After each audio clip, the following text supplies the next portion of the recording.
All right. So um, for this week, we'll be going over Jürgen Habermas, who is kind of from another generation of these critical theorists. Often he's referred to as being part of the second generation of critical theory. We're now at least up to a third generation, and I guess probably a fourth as well, as the third generation critical theorists are, generally now in their elder years, their 60s and 70s and stuff. Habermas, as you can see, still alive, although he is quite old at this point, in his 90s. But about 30 to 35 years younger than most of the other original generation of critical theorists. Let me just let some more people in. Unlike the first generation of critical thinkers, Habermas is not Jewish.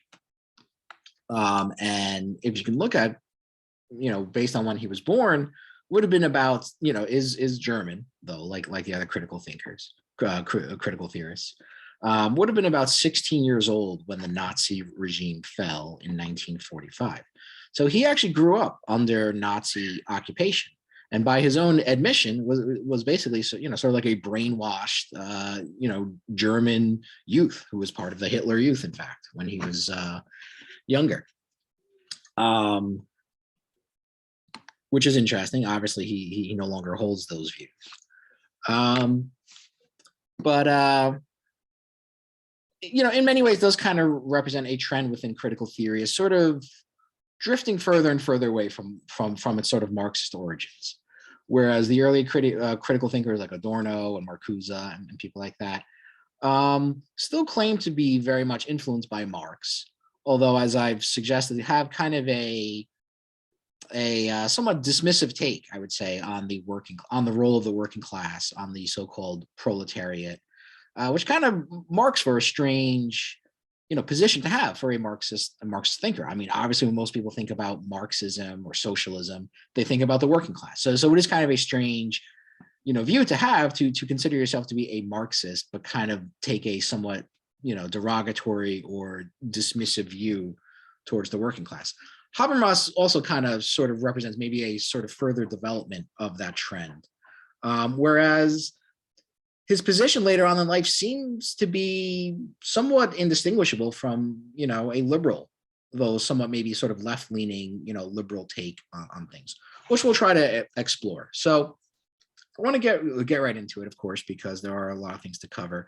But basically, what Habermas is probably most well known for are his writings on what he calls the public sphere. And so we'll talk about that. We'll talk about some of his other views maybe in the second class. But the public sphere, of course, is a very sort of important part of his take on things. And what does he mean by the public sphere, basically? Basically, it is a sort of space where people can talk about and exchange ideas that is sort of free and independent from government authority. Sort of the sort of free zone where people can talk about political ideas or any other ideas, and sort of do so in a relatively unencumbered way, right? Where they're not sort of under direct government supervision and threatened by, punishment or sanctions from the government.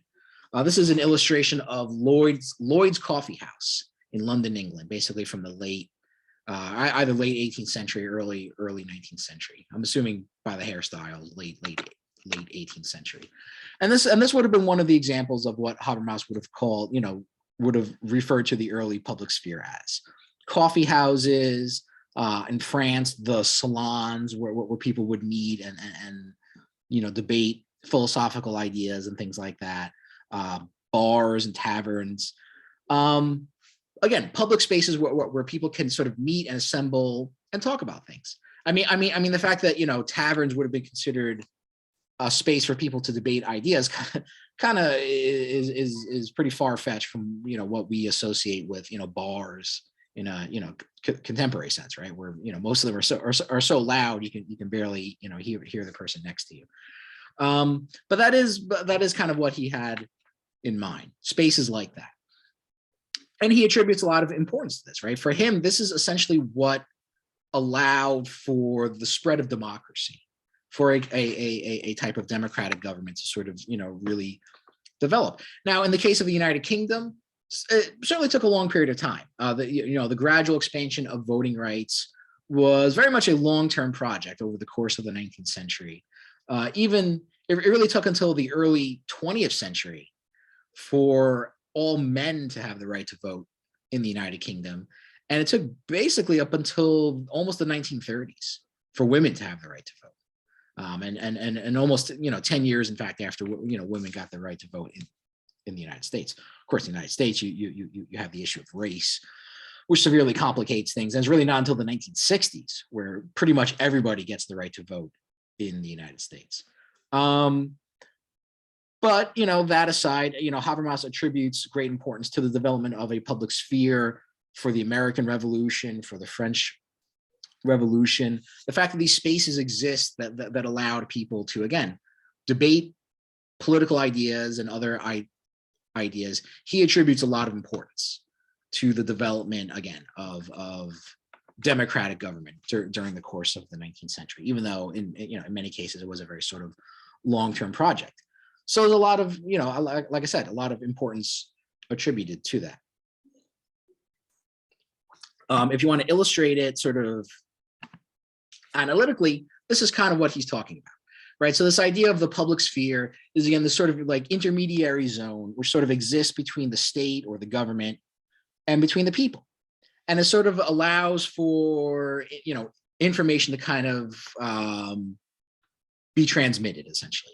That it allows for the people to essentially transmit their demands to the government, and it allows for information about the government to be communicated back to the people. However, in an independent way, right? For information to be that is not sort of officially tied to the government, but sort of an independent source of information about the government.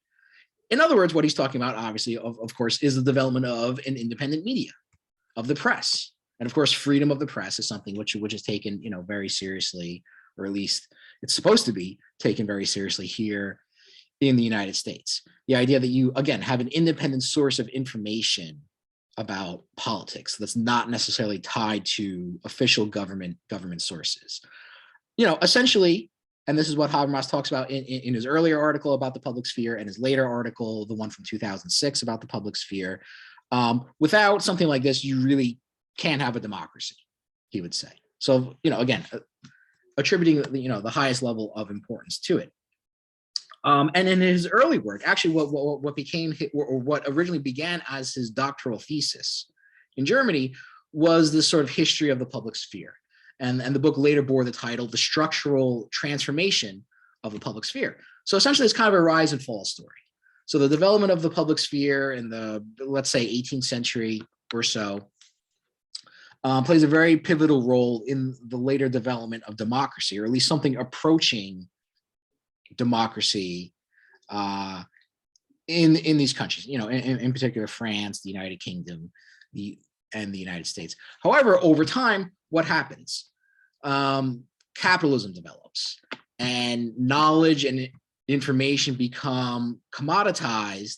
And what you have, of course, is that the public sphere essentially becomes corrupted, or what he talks about, what he calls essentially the structural transformation of the public sphere. And so what you end up is something much more like this, a much more sort of complicated model. But if you look at it, it kind of, preserves the original aspect of it, right? So you have the public sphere here, you have the public sphere here, again, sort of intermediating between the state and the people. And you see that here. You see the government power represented here. You see, instead of the people, what he called, or what are called citizens or actors here. And interestingly, this group of the people has been sort of broken up, right, into two different categories. So you have citizens and you have consumers, basically active people versus passive people. But what has really sort of grown out of the public sphere is this sort of like tumor-like growth almost of corporate media and corporate power. And essentially, again, as capitalism has developed, as information has become commoditized as the ownership of what we could call maybe the means of communication, right? As instead of the means of production, as the means of communication have essentially become monopolized and privatized in very small hands, or in a small group of people, that essentially it has derailed the sort of important role that the public sphere plays. Whereas, again, instead of sort of allowing for a free flow of information and communication between citizens and the government, the public sphere essentially becomes a means of consolidating corporate power and corporate control, and of course means consolidating the power of capitalism. And as that happens, again, as it's sort of represented on this model here, is that you increasingly see a sort of cozy, almost symbiotic relationship develop between corporations and between the government. The government, essentially exists to protect corporate power and corporate property, and the private property of the wealthy. And the corporations sort of do their role by, essentially, providing propaganda for the government, and as well as, essentially corporate propaganda as well. So the very sort of function of the public sphere becomes, like I said, essentially corrupted, and where it essentially allowed for the emergence of democratic government now essentially becomes a means of controlling democracy, and sort of becomes a way of sort of, communicating information in a hierarchical fashion, in this very sort of, top-down way, sort of communicating the instructions from the elites and sort of, conveying what they want to the people, rather than the people being able to sort of express their demands to the government. And that's essentially, more or less where we are today. So, again, the corruption of the public sphere, or the transformation of the public sphere into corporate media, very much undermines the importance of democracy, or very much undermines the stability and the maintenance of democratic government.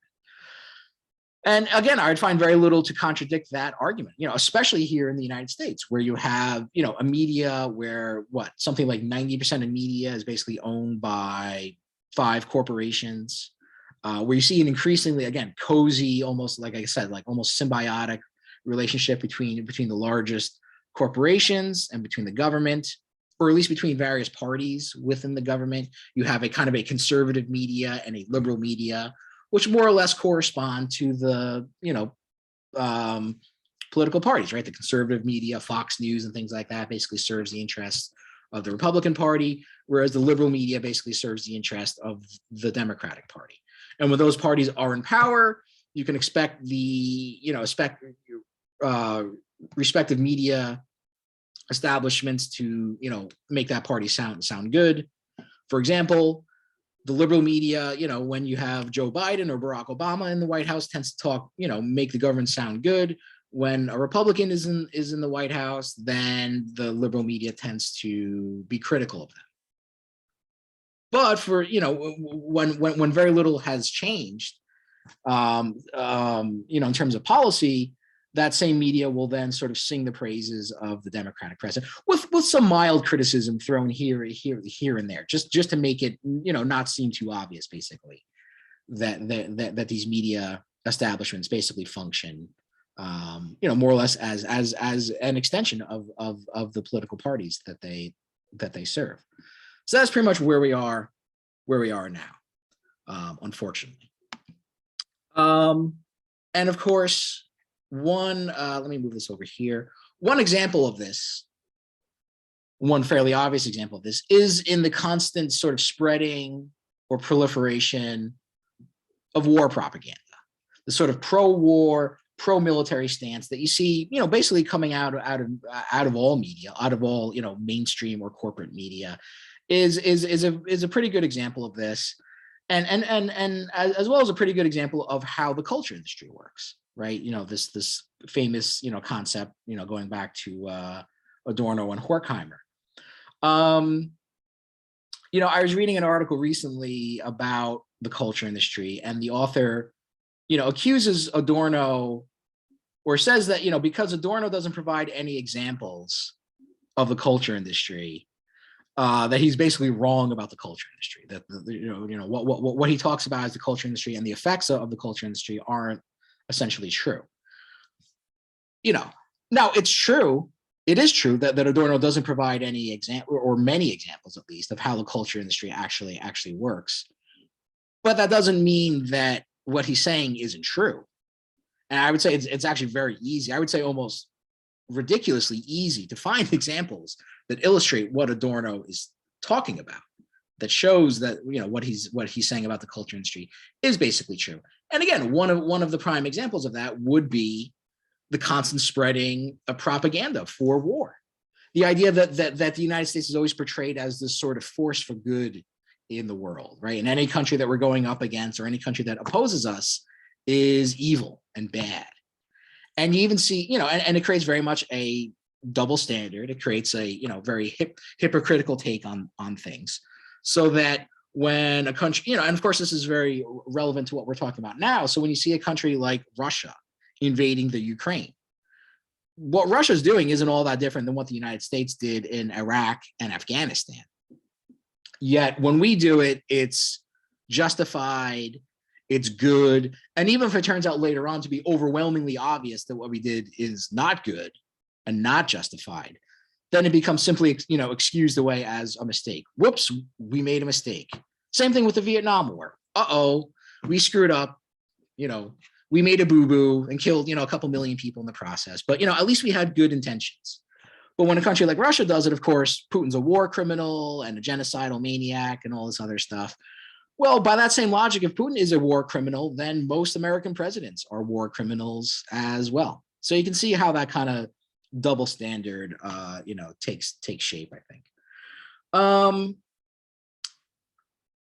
And again, you can see many examples of this. You can see many examples of how this kind of, pro-military propaganda takes shape. One of the things that we talked about last class were the sort of war comics from the 1950s. And I mentioned, Harvey Kurtzman, right, who was a big influence on Art Spiegelman, who wrote and drew Mouse, of course. And I mentioned that, Kurtzman's war comics from the 1950s, largely dealing with the Korean War, stood out from the rest of the culture because it did not glamorize war. It did not make war to be this cool, heroic thing, and it did not dehumanize the enemy. It didn't make Korean people look like, savages, basically. And I remember reading some of these war comics early on. Let me just read a comment from Adrian. Plus, Zelensky even trying to end the war, which is incredibly sad. He's asking only for more weapons and militarization, which will only kill the rest of his citizens. Yeah, and that's the other thing too, is that then the targets of so Russia's the bad guy. Russia's invading Ukraine. So by that logic, Ukraine has to be this pure, heaven-like land of goodness and innocence and stuff like that. And that's not really the case. I mean, the Ukrainian ruling class is really not all that different than the Russian ruling class, essentially being people who sort of, cashed in at the end of the Cold War and, sort of use their government, connections to buy up everything of value within their countries. There's a significant, apparently presence of neo-Nazis within Ukraine, particularly within the Ukrainian military, which is disturbing, of course. And, you hear lots of news reports showing, the toughness and the tenacity of the Ukrainian people in the face of this invasion. And I'm not trying to take that away from them. What Russia's doing should be condemned in the highest possible, way. In the strongest possible terms. But you can't help but think that it is a bit hypocritical, though, when people either turn a blind eye to when U.S. allies essentially do the same kind of thing, like Israel or Saudi Arabia, or when the U.S. itself does things like this and invades countries on with very little justification and kills a significant number of people there. Nobody talked about how tough the Iraqis were when they were dealing with the U.S. occupation there. The way they talk about the Ukrainian people, you don't hear people talk about how tough and resilient the Iraqi insurgents are against U.S. occupation. But essentially, what the people in Iraq were doing are not all that different from what the people of Ukraine are doing against, the Russian government. So there's a pretty glaring and I would say fairly obvious double standard and hypocritical element. And I would say that the people who claim to be so, concerned and outraged over what's happening to Ukraine are a bit full of shit, because if they really cared that much about human life, then they would care about when these things happen to other countries as well. But they're totally willing to turn a blind eye when the United States does it, or a country allied with the United States does things like that. And going back to what I'm saying here, I would say that probably, several decades of conditioning, cultural conditioning, media conditioning with this pro-war, pro-military propaganda has really taken a toll on the American public, both among older people who really grew up with this stuff, or as you'll see, or as I'm about to say, I would say not much has changed. And I would say the current media today is essentially just as propagandistic as the media was in the 1950s. So again, going back to this guy Kurtzman just for a moment, he wasn't, Kurtzman was not a Marxist. He was not calling out U.S. imperialism or anything like that. And at the time, I read some of these things, like reprints of them. I was mildly, I would say, disappointed by that there wasn't a stronger anti-war stance. But I kind of get it now, right? I mean, it's kind of, maybe you could say it's kind of a low standard. But again, just by not glamorizing war, or not by dehumanizing the enemy or the other, that alone puts Kurtzman sort of like a level above most of the rest of the culture. Not just war comics, which were, pretty popular genre of comics in the 1950s, but the larger culture as well, including all the war movies being, produced by Hollywood during that period of time, which did do those things. They did glamorize war in the sense that the Americans were always portrayed as brave and heroic and things like that. Of course, this is the era of John Wayne. If you've ever heard of him, if you've ever heard of that actor, and people like that, right, who usually would sort of, give a good face to these things and sort of show this heroic aspect of American military power. And we would often engage in dehumanizing the enemy, sort of portraying them almost as like subhuman. And again, that's not just limited to comics, but to the larger aspects of the culture as well. And I would say not much has really changed from the 1950s, aside from some notable films made about the Vietnam War. Although critically, worth pointing out, after the Vietnam War was over, not during or before, when maybe it would have made a difference. You don't see much in terms of critical content, right, from the war on terror. I mean, we just got done with, if you could even say that it's over, a 20-year war in the Middle East, in unfolding in various different places. Where were the critical movies? Where were the movies to sort of critique that? We all know that the war on terror was basically fought on just one lie built upon another lie. We know that we killed millions of people, at least 1 or 2 million people, not to mention millions of refugees and millions of people, wounded and injured. Where are the critical movies about that? And when I say critical movies made about the Vietnam War, it's a fairly short list. But I'm talking about, significant movies like, Apocalypse Now, Full Metal Jacket, Oliver Stone's movie Platoon, which is probably the most realistic, and that's actually based, Oliver Stone actually served in the Vietnam War and actually served in Vietnam. And that movie was sort of made based on his experiences of that. He also then made a movie called Born on the 4th of July, which is about the real life story of Ron Kovic, who was a kind of, brainwashed, American patriot who later became, who was later, wounded and as a result of his injuries, was in a wheelchair and later became a famous anti-war activist. Aside from that, and maybe a couple others, not even that many movies made about it. And again, all these movies were basically made after the Vietnam War, but they did at least, I think they did at least have a strong anti-war message, in that they did not only did they avoid glamorizing war, not only did they avoid dehumanizing the enemy, but I think they even took the further step of really critiquing the reasons why these wars were being fought. Essentially, they were saying that the reason why we're fighting the Vietnam War is basically bullshit. It's a war, predicated on a total lie, which of course was revealed by things like the Pentagon Papers and stuff like that. That the Defense Department knew that the war was basically unwinnable since 1965, yet they continued the war for almost another 10 years afterwards, killing millions of people in the process, just because they didn't want to lose face or be perceived as weak or something like that. So in light of that, yes, I mean, you did see a handful of movies that I think went the further step in actually showing that the war itself was bullshit, that the war itself was an unjustifiable war. But what has happened since then? I can't even think of a single movie over the last 20 years that really takes a similar critical stand on the war on terror. Can anyone else think of any? I mean, I would love to hear it. I mean, one movie that did receive a lot of critical acclaim when it came out was American Sniper, the Clint Eastwood movie, who's a well-known conservative with Bradley Cooper playing the American sniper, Chris Kyle, who seems to be kind of a pathological liar in real life and died in the very strange circumstances. But that, I wouldn't say that's an anti-war movie in the same regard. It does not glamorize war. It certainly portrays war to be, a hellish experience, as it should be. But I would say there is a lot of dehumanizing the enemy that goes along with that movie. The way it portrays the Iraqi insurgents and things like that. That oftentimes they are portrayed as evil and almost like subhuman and stuff. And it says nothing at all about the reasons that the war is being fought, which of course we all know is based on a lie, on the lie about weapons of mass destruction. So, I mean, are there any other movies? Can anyone even think of a single movie that really has critiqued the 20-year war on terror?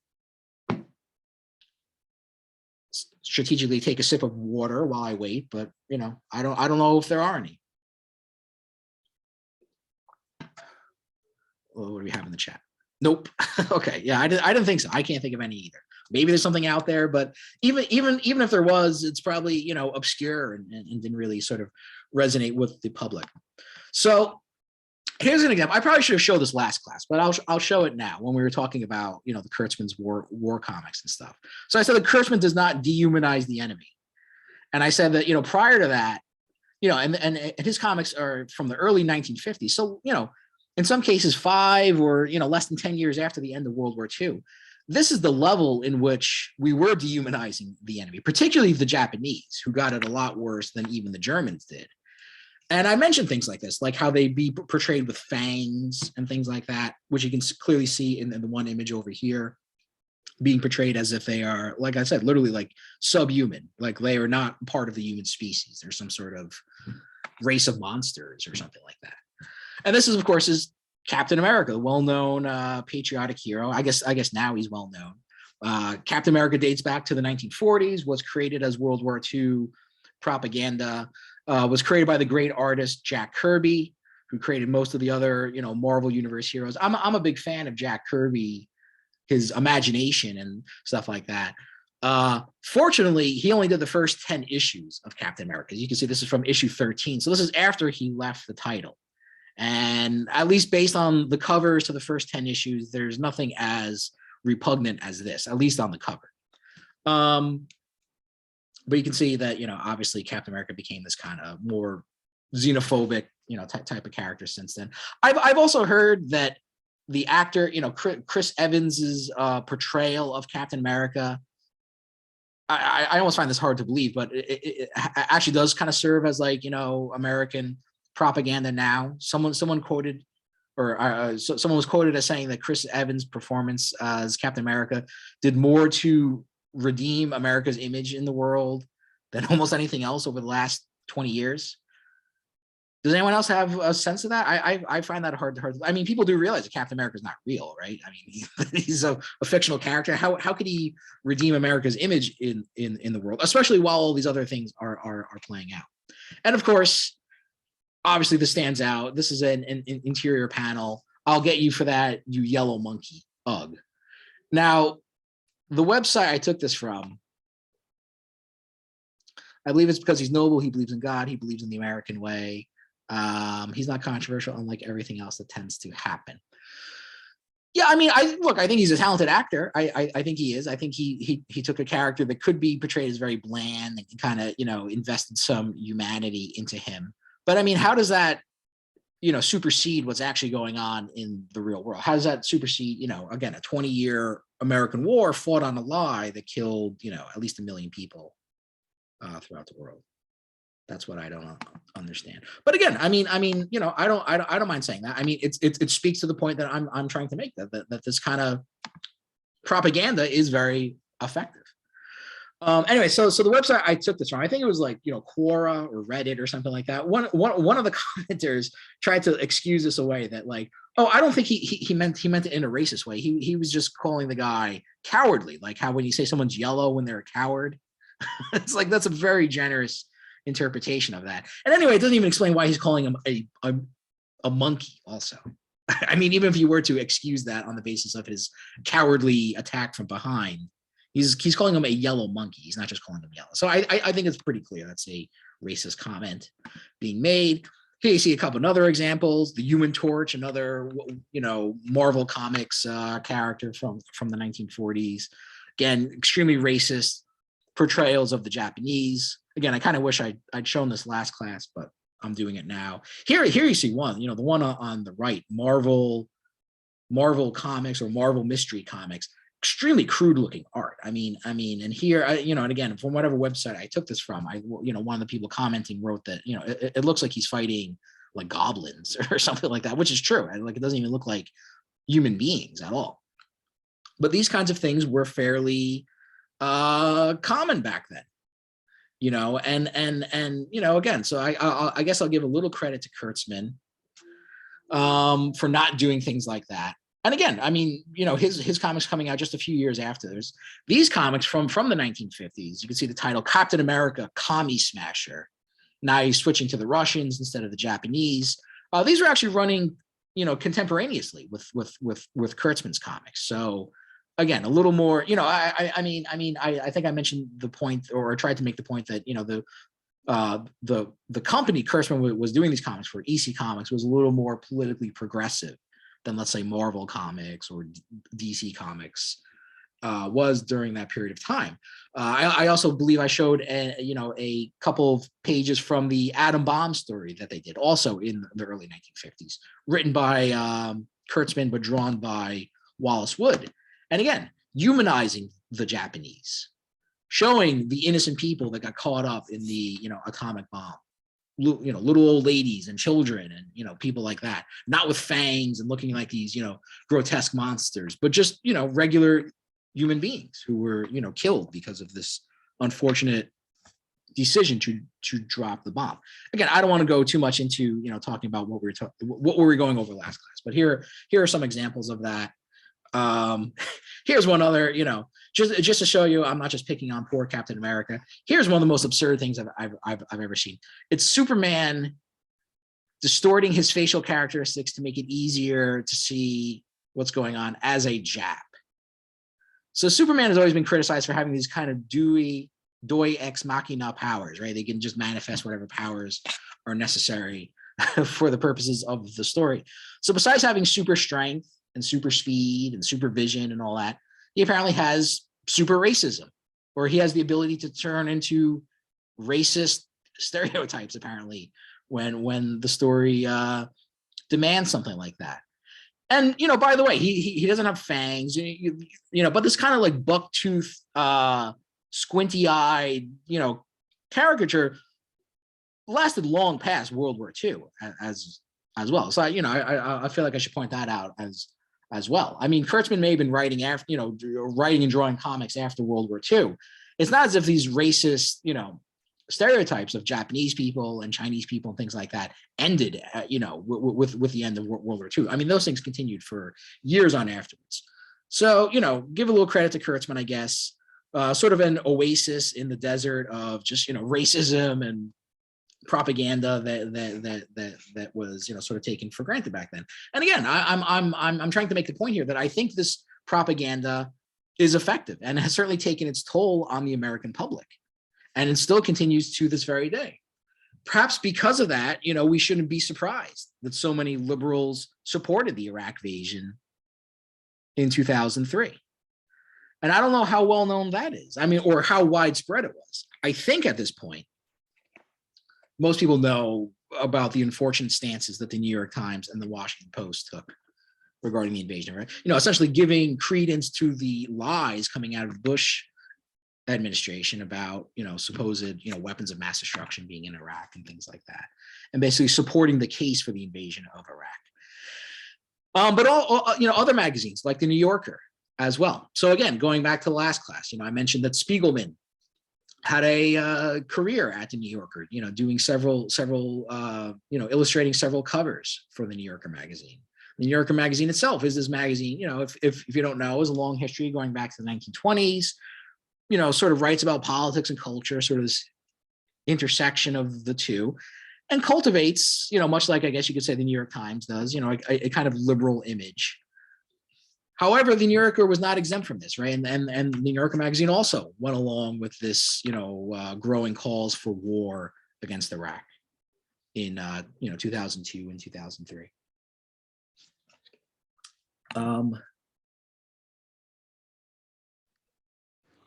I also wanted to say something as well. Sure. This is kind of like the same thing that happens. This is just like a big example, but like, the same thing happens with Libya or anything. Like, it's just like manufactured lies or justification. Sure. Yeah, I mean, like I said, not a lot has changed since since the 1950s.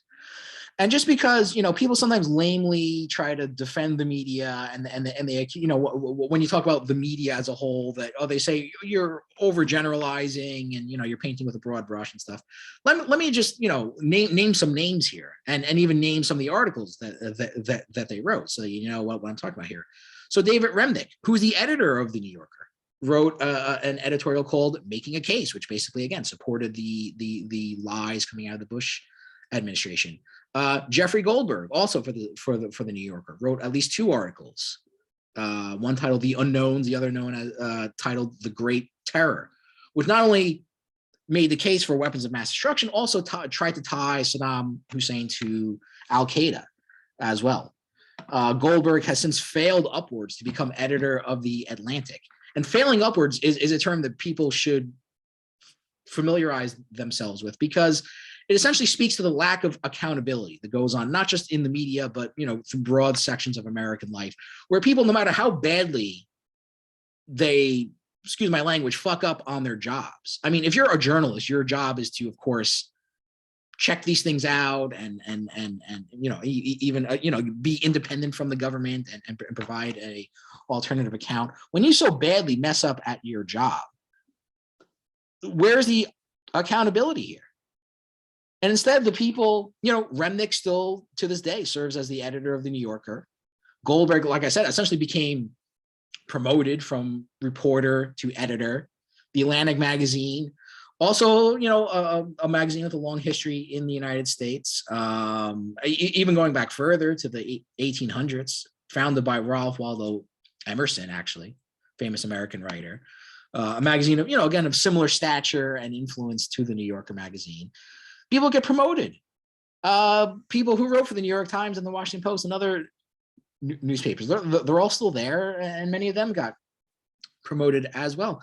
I'm not calling for the death penalty against these people, but I think at the very least, if you so badly messed up on such an important story, isn't it fair to say you shouldn't be a journalist anymore?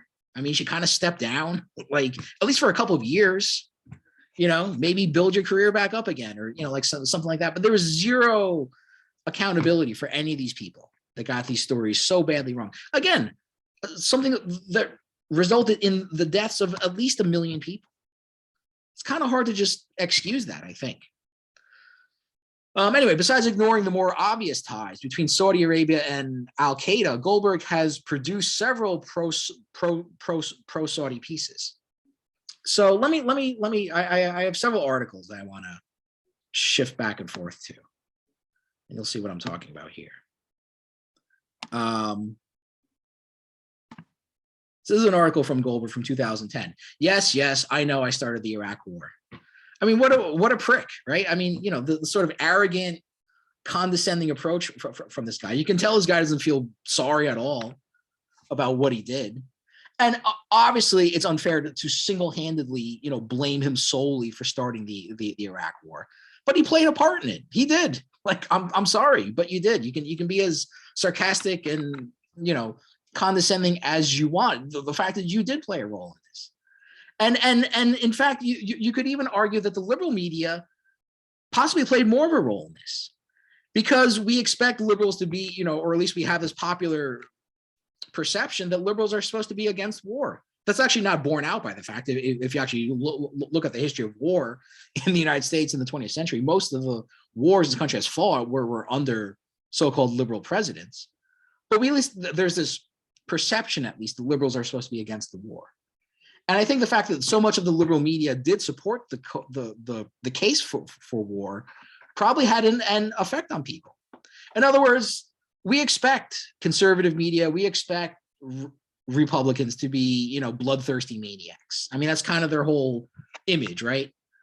But we expect the liberals not to be like that. So when they support the war, when there seems to be almost a consensus from both liberals and conservatives, I think it makes the case all the more effectively. So you could even make the argument that the fact that liberals signed on with this probably played even more of a role than the conservative media, who of course everyone expects to be warmongers anyway. I mean, Dick Cheney would go on to news shows like CNN and stuff like that and cite the fact that, look, even the New York Times agrees with what I'm saying. So you can't really underestimate, you know, the importance that played as propaganda, basically, for starting the war. So anyway, so he's going on about this. I'm not going to read the whole article, of course, but just the first paragraph or so. He's talking about someone else, you know, critiquing him for starting the Iraq War. I'm an AIPAC stooge. That's the American Israeli Political Action Committee, a bloodthirsty Likudnik, the Likud party in Israel, the right-wing party. Funny thing about that is that you know, that's all true. I mean, Jeffrey Goldberg is an unapologetic stooge for Israel as well. So he's dismissing all these totally legitimate, valid criticisms of him. And you can see in 2010, he's still, you know, doubling down on this idea that, oh, I was actually right, that Saddam Hussein and Al-Qaeda have ties. And he links to this article here, which I'll click on. And hopefully the link will work in a fairly timely fashion. So this is a, you know, series of documents that were basically released about Saddam Hussein and Al-Qaeda. But look at this thing here, which I'll try to highlight. While these documents do not reveal direct coordination and assistance between Saddam Hussein and the Al-Qaeda network, they do indicate that Saddam was willing to use, albeit cautiously, operatives affiliated with Al-Qaeda, as long as Saddam could have these terrorist operatives monitored closely. Okay, so no direct coordination. I mean, this is what he's, you know, falling back upon as his proof. Here's an article from The Guardian reporting on the same documents. Also from 2010. Saddam Hussein had no direct ties to Al-Qaeda, says Pentagon study. So this is the evidence that he's citing to show that he's actually telling the truth. This is back in 2010. Well, you know, nobody takes seriously the idea, or these documents were released in 2008. He's writing this article in 2010. Nobody takes seriously at all the idea that there were any significant ties between Saddam Hussein and Al-Qaeda. However, much more credible ties can be asserted between Saudi Arabia and Al-Qaeda, which Goldberg does not talk about at all. And again, as I mentioned, let me switch back to my PowerPoint, has produced, in fact, several pro-Saudi pieces, interviewing Mohammed bin Salman, the, the leader of Saudi Arabia today, or the, prospective leader. A guy who has, oversaw the, deaths of almost 500,000 people in Yemen since about 2015 or so, is alleged to have ordered the, execution and dismemberment of that reporter Khashoggi who disappeared within the Saudi embassy. And that's just himself doing these, very, favorable interviews. The Atlantic magazine has also published several other articles, trying to portray Saudi Arabia in a good light. So not only does he jump on very weak, tenuous ties between Saddam Hussein and Al Qaeda. He ignores much more credible ties between Saudi Arabia and Al Qaeda. And again, should be pointed out as we're talking about Russia and Ukraine. Saudi Arabia has killed almost 500,000 people in Yemen now. Nobody talks about it at all. When I order food on Grubhub, Grubhub doesn't ask me if I want to donate money to people in Yemen, but they do if I want to donate money to people in the Ukraine. So I think a pretty clear, hypocritical, double standard there. And it's not just people in, the media either. Many prominent American academics supported the war, including Theda Skocpol and Michael Walzer, who are, again, considered sort of like liberal academics. Of course, many conservative academics like Samuel Huntington and Francis Fukuyama supported the war as well. But again, people expect that out of conservatives.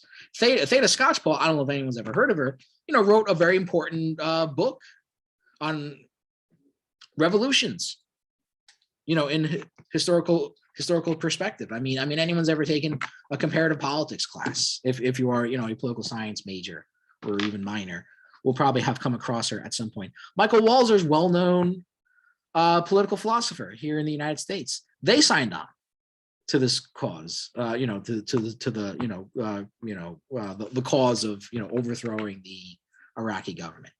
The only person to ever lose their job that I'm aware of, at least, over the invasion of Iraq was Chris Hedges, who was against the invasion. Chris Hedges was a famous New York Times columnist, foreign affairs columnist, who reported on various war zones in Central America, the Middle East, Bosnia, came out against the war and was basically pushed out by the New York Times. In his words, he basically quit before they could fire him, but they were getting ready to fire him. Yeah, Kaim, did you have your hand up? Yeah. I was gonna say, like, the only other person I know who's been ostracized like that in the media is Norman Finkelstein. Yeah. What? I want to say it's ironic because like even conservatives are like, it's like freedom of speech, but like, yeah, well, it's bullshit. I mean, it's just all hypocritical. I mean, like, but like, they're not aware of it, so it's like, well, I think they're aware of it. It's just they don't care. I mean, the whole idea of freedom of speech is kind of fake. Like, you don't really have freedom of speech if you get censored and fired from your job for speaking. I mean, it's pretty much like just whatever I want goes, whatever. There's not really any rules. It's just like whatever they want. It's like you're dealing with a child. Well, yeah, and again, going back to Habermas, the whole notion of the public sphere is basically, corrupted. I mean, he's right. It is very important for the maintenance of democracy, but we don't have that, and so we don't really have a democracy. We have a kind of economic oligarchy, that's basically run by the wealthy elites, and the government basically serves their interests. A related question. Oh, and Hedges then for a while served on, had a show on RT, right? The Russian cable news network, which has now basically been, dismantled, as essentially, since the Russian invasion of the Ukraine. I didn't watch other shows on RT. I would watch, Hedges's show, which was very good, which is, critical of everything, critical of most governments. It was not like Russian propaganda or anything like that. His show has now been completely erased. It used to be on YouTube. You can now no longer find it on YouTube. So this guy has been, censored several times now, apparently. And, where are you supposed to go after that? You've already basically been fired by the New York Times. Now you go to this, other cable news network owned by Russia. They're at it, he's still around, obviously, but it is interesting to see how much a person who actually speaks out against, U.S. crimes and things like that, how they get treated, versus a person who goes along with these things, like Jeffrey Goldberg, for example, or David Remnick. Again, at the very least, maybe not be the editor of the New Yorker anymore, maybe step down after you got it wrong. And they're sort of half-assed, apologies. They've all had to address, obviously, like how they got things wrong. They say that their mistake was that they took the Bush administration too seriously. Well, yeah, no shit. But like, why? I'm sorry. As someone who was actually, around back then, I was basically, your age. I was a college student when the invasion of Iraq happened. I'm not giving anybody a free pass over that. Like, you should have known better. You should have known that you couldn't trust the Bush administration. The same people who just a couple years prior to this stole the election in 2000, where anyone with, half a brain in their head knows that the Republican Party is basically a sort of closet or crypto fascist party, at least since the Nixon era, if not before then.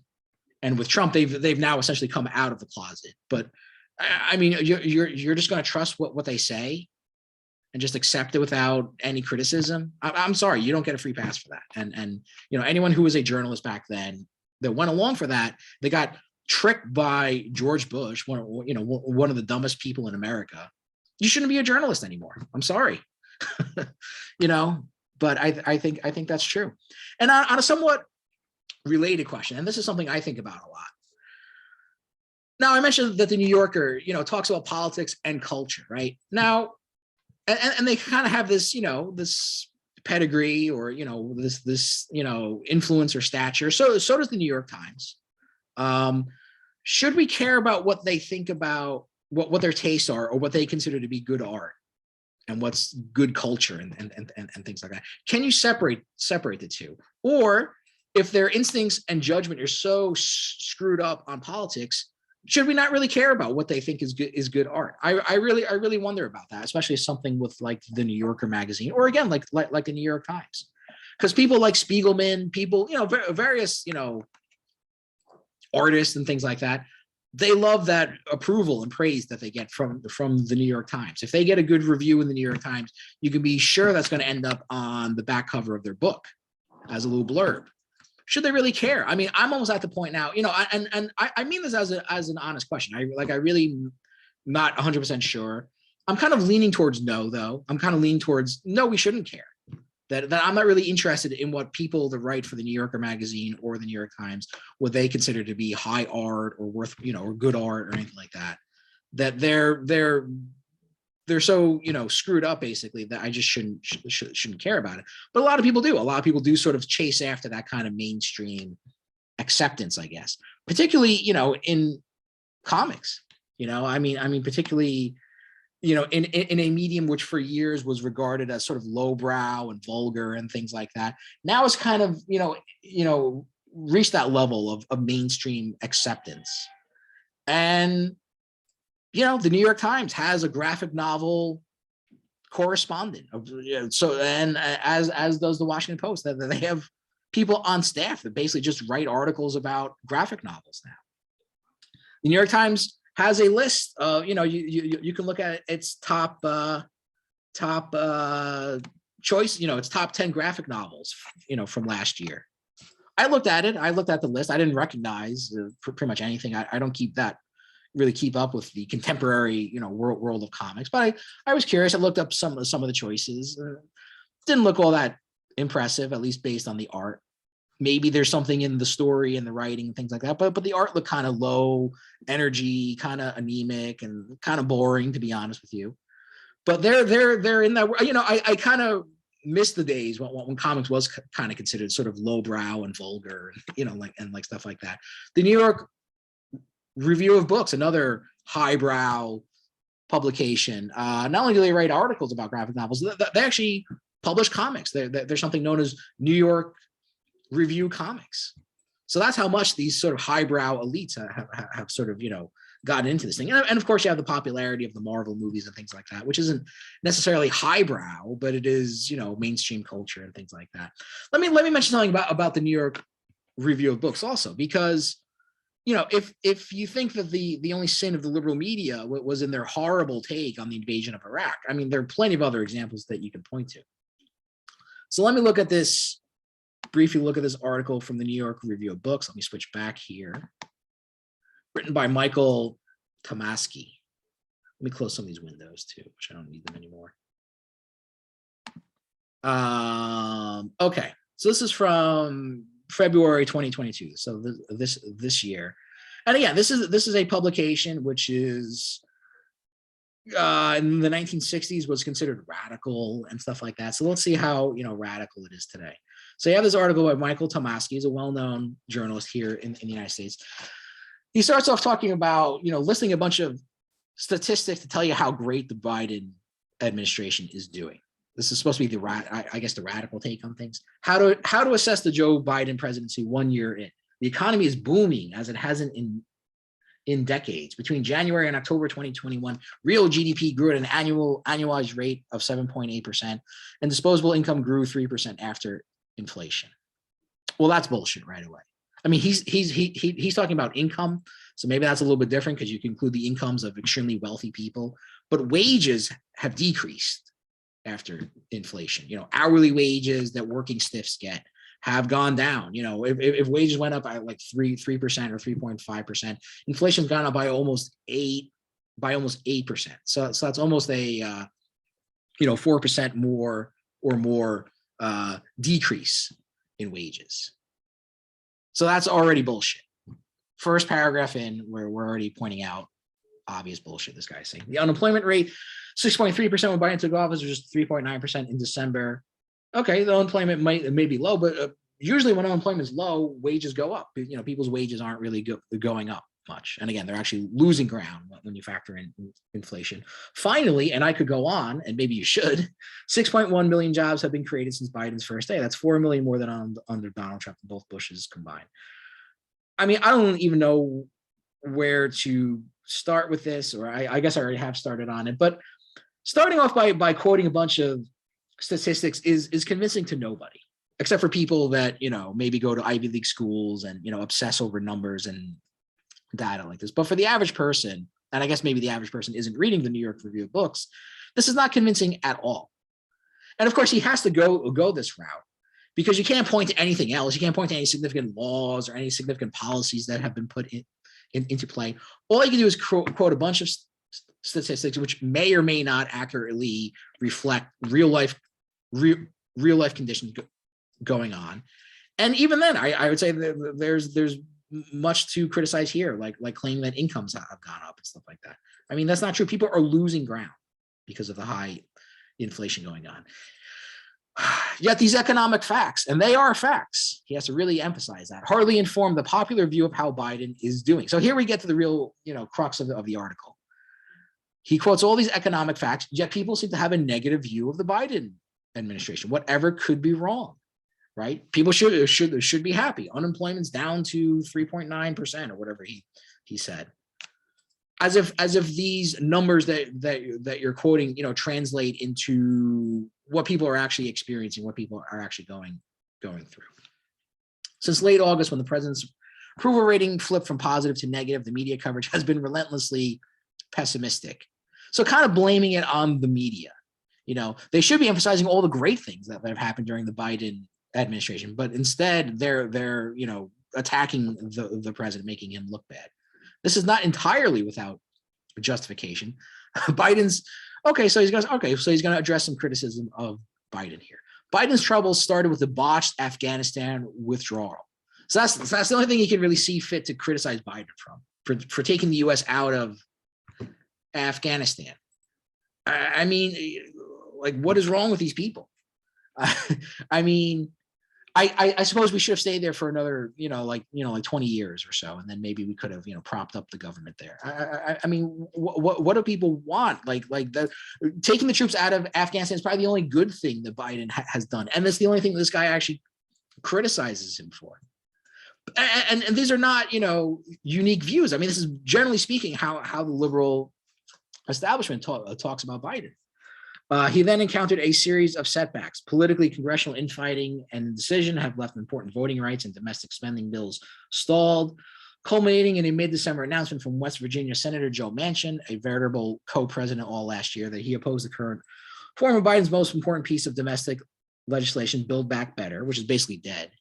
The large public investment bill that would fund many or new expanded programs. Also not mentioned is how much that bill has shrunk, right? From 3.5 trillion to 1.75 trillion to now basically nothing.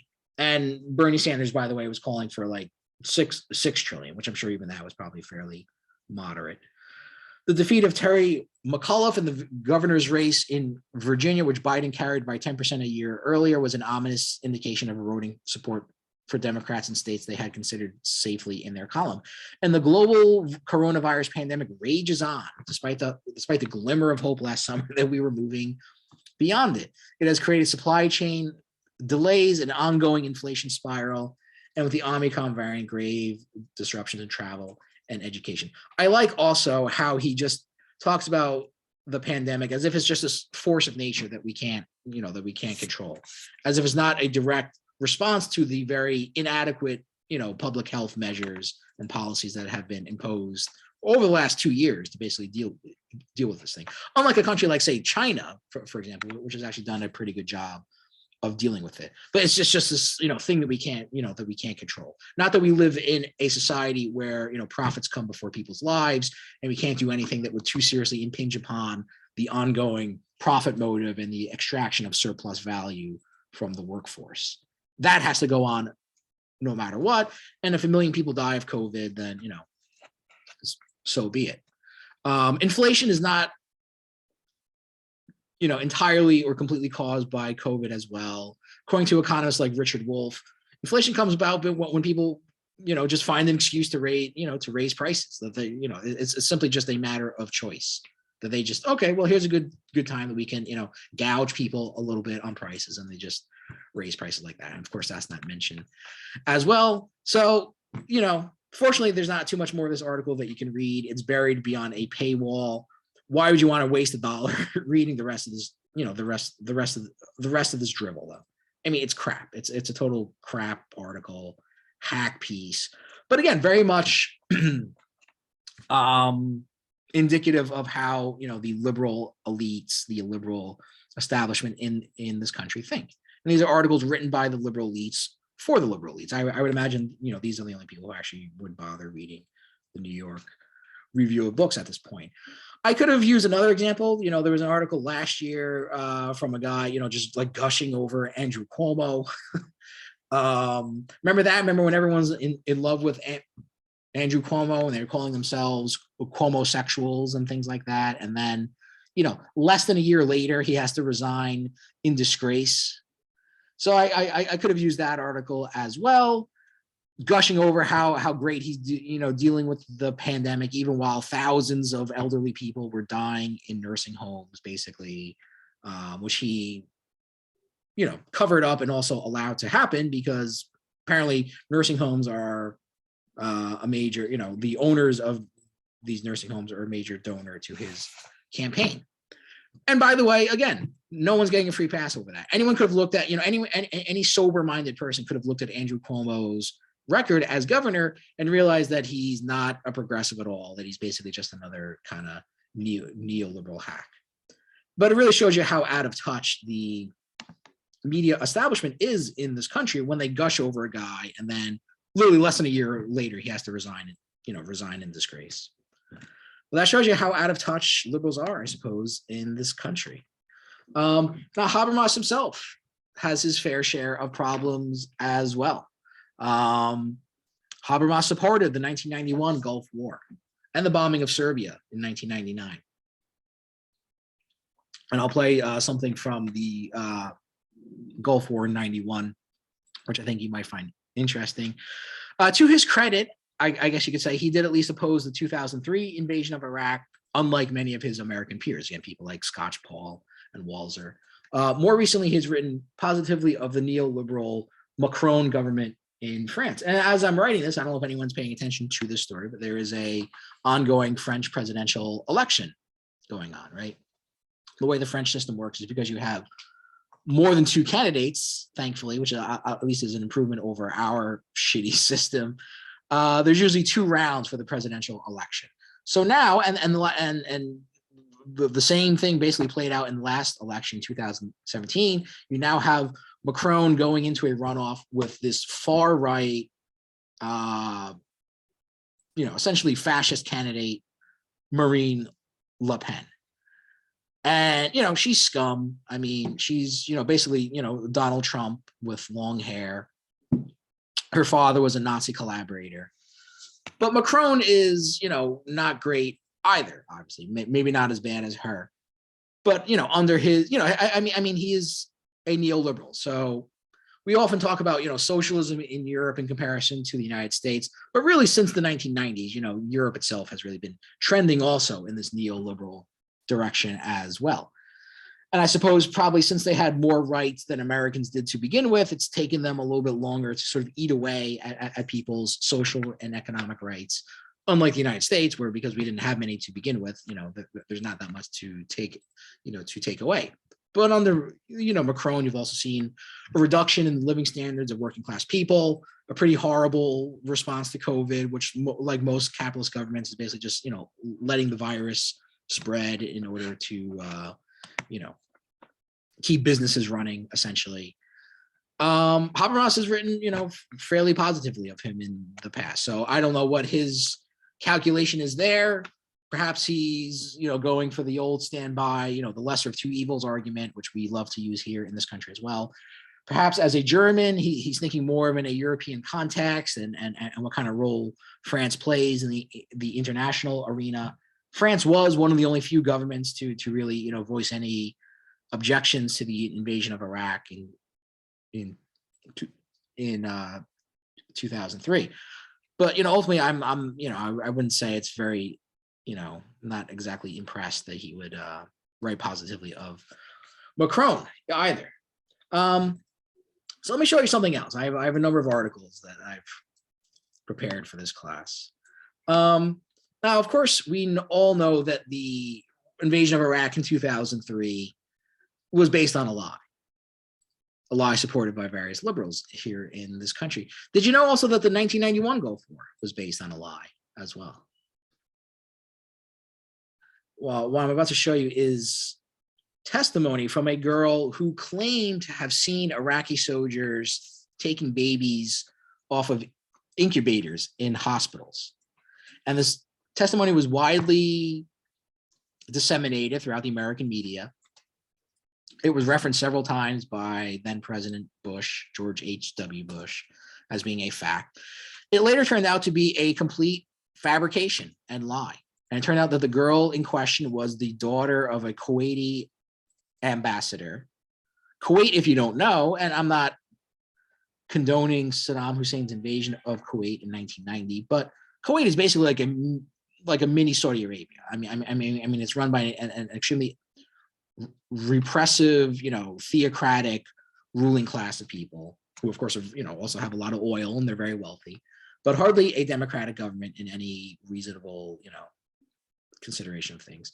So anyway, so I thought you'd like to see this because, again, the girl is pretending to cry. I mean, it's really a very, once you know that it's a lie, it's very kind of disturbing display of sociopathic behavior. But this is, again, one of the many lies that was sold to the American public to support the Gulf War in 1991. I'll make the screen bigger.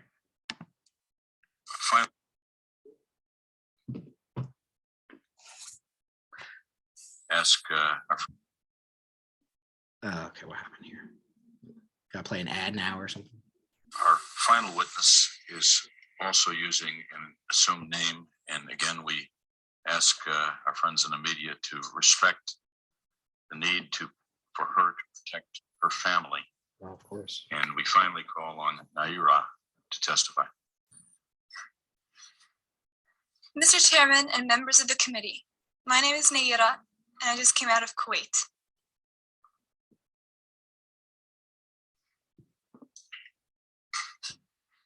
My mother and I were in Kuwait on August 2nd for a peaceful summer holiday. My older sister had a baby on July 29th, and we wanted to spend some time in Kuwait with her. I only pray that none of my 10th grade classmates had a summer vacation like I did. I may have wished sometimes that I could be an adult that I could grow up quickly.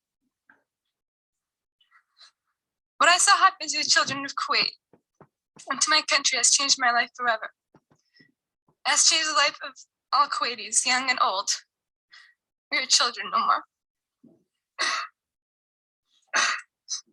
My sister, with my 5-day-old nephew, traveled across the desert to safety. There is no milk available for the baby in Kuwait. They barely escaped when their car was stuck in the desert sand, and help came from Saudi Arabia. I stayed behind and wanted to do something for my country. The second week after the invasion, I volunteered at the Al-Adan hospital with 12 other women who wanted to help as well. I was the youngest volunteer. The other women were from 20 to 30 years old. While I was there, I saw the Iraqi soldiers come into the hospital with guns. They took me out of incubators and left the children to die on the cold floor. It was horrifying. I could not help but think of my nephew, who, if born premature, might have died that day as well. After we left the hospital, some of my friends and I distributed flyers condemning the Iraqi invasion until we were warned we might be killed if the Iraqis saw us. The Iraqis have destroyed everything in Kuwait. They stripped the supermarkets of food, the pharmacies of medicine, the factories of medical supplies, ransacked their houses, and tortured neighbors and friends. I saw and talked to a friend of mine after his torture and released by the Iraqis. He is 22, but he looked as though he could have been an old man. The Iraqis dunked his head into a swimming pool until he almost drowned. They pulled out his fingernails and applied electric shock to sensitive private parts of his body. He was lucky to survive. If an Iraqi soldier was found dead in a neighborhood, they burned to the ground all the houses in the general vicinity and would not let firefighters come until the only ash and rubble was left. Right. So I think you get the general idea. Again, total bullshit.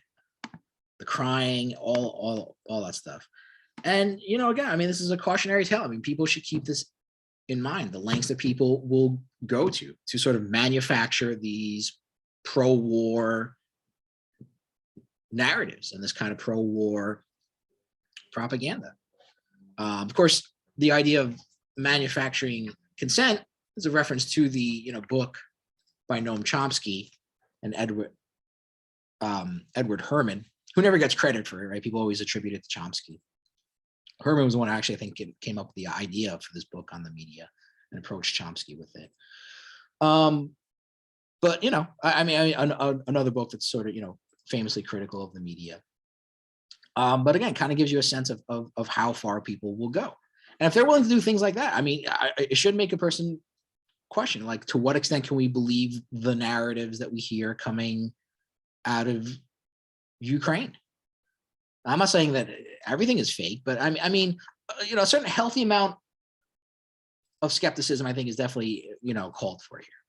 Skepticism doesn't mean that, you think everything is bullshit. It just means that you question things. And if it turns out to be true, then fine. I mean, but it's very hard to ignore these things when you've seen this long history of lying. And many people to this day kind of rationalize the 1991 Gulf War as if somehow that was like a good war or a justifiable war or something like that. And you can see it's just another war, just sort of built on a lie, just like many other wars, just like the invasion of Iraq in 2003, the Vietnam War, the instigating of event there, the Gulf of Tonkin, also bullshit, the Spanish-American War. I mean, all these things. So I think people should really be a little more critical of that. And unfortunately, that means that you have to be very critical of the liberal media in this country as well, because they're just as willing to lie. So we're running out of time here, but not surprisingly, I do think this propaganda is still effective in many regards. And again, I think the decades of conditioning through this propaganda has certainly taken its toll on the American public as a whole, which are probably because the United States is this vast global empire, are probably more heavily propagandized than almost any other country in the world. Most other countries don't have to like subject their people to a steady diet of war propaganda because they don't go to war, but we do. All right, there's barely been a day since the end of World War II the United States has not been at war somewhere, either overtly or covertly or through proxies or whatever. But according to this study, only 29% of Americans actually trust the media, according to the study here. And this will probably be the last thing I talk about. I'm also going to then shift over to this. I do include a link for the article. Okay, close this window now. So the person writing this article is somewhat concerned about this, but I would say maybe this is somewhat of a healthy thing, right? That so many people do distrust the media. I'm going to get right to the graph here. So again, proportion the trust most news most of the time. And you see basically, fairly extensive breakdown. Again, they mentioned 46 countries. And obviously I'm not going to go through all of them. Several countries are fairly close though, right? US was the lowest, 29%, the lowest of all the 46 countries measured here, but although some are fairly close. France, you want to see is 30%, Greece, 32%, Slovakia and Hungary. So, France is known for a fairly, politically conscious, public of people. The people there are fairly politically conscious and informed. Maybe it's not such a bad thing. The people have a great deal of skepticism towards the media. But again, you can see the US comes in dead last. Switch back again. So oftentimes this lack of trust in media is framed in terms of political parties. So again, you can see that, trust in mass media is much lower among Republicans, 10%, extremely low, than it is among Democrats, which is at 73%. And as you can see, it's fluctuated over time. Republicans have always distrusted media more than Democrats, but even Democrat trust in media has been fairly low at certain points, right? Only 51% in 2016, for example. 36% among independents. Now, this is just one way of framing it, right? Another way of framing it is in terms of age. And you can see younger people tend to be much more skeptical of the media than older people. 18 to 49-year-olds, only 26%, according to this chart. And this is probably from around 2016 or so. Whereas 50 and older, 38%, neither particularly high, but much lower among younger people. This was somewhat hard to find as well.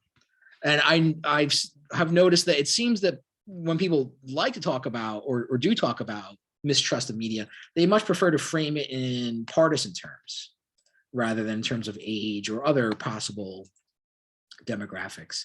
And I think the reason for that, I think the kind of subtext for that is fairly obvious, because it's a way of sort of dismissing it, right? As long as you can mostly place it on Republicans, it's kind of a way of signaling. It's like, well, you don't have to worry about it. You upper middle class suburbanite that votes for the Democratic Party, don't you worry yourself about this. It's only these dumb Republicans that don't trust the media. You can keep on going trusting the media. When you frame it in terms of age, though, I think it gives you a different story, and it shows you that much more, younger people tend to be much more skeptical of the media as a whole. Again, I can't say without much justification there. I mean, frankly, it doesn't say much for the critical thinking skills of Democrats that they're still willing to trust the media, which is so often lied to them about things. And my last slide, which I won't get to in this class, basically gives you a sort of a summary of various things that the media has lied about, or just bad things about the media since around 2000, which I guess we'll go over next class. Because according to this, we are out of time. Does anyone have any questions for me though? Okay, I did remember to record the lecture this time, unlike last time, so I'll post that up there. And I guess that's it. So take care, everyone. I'll see you next class.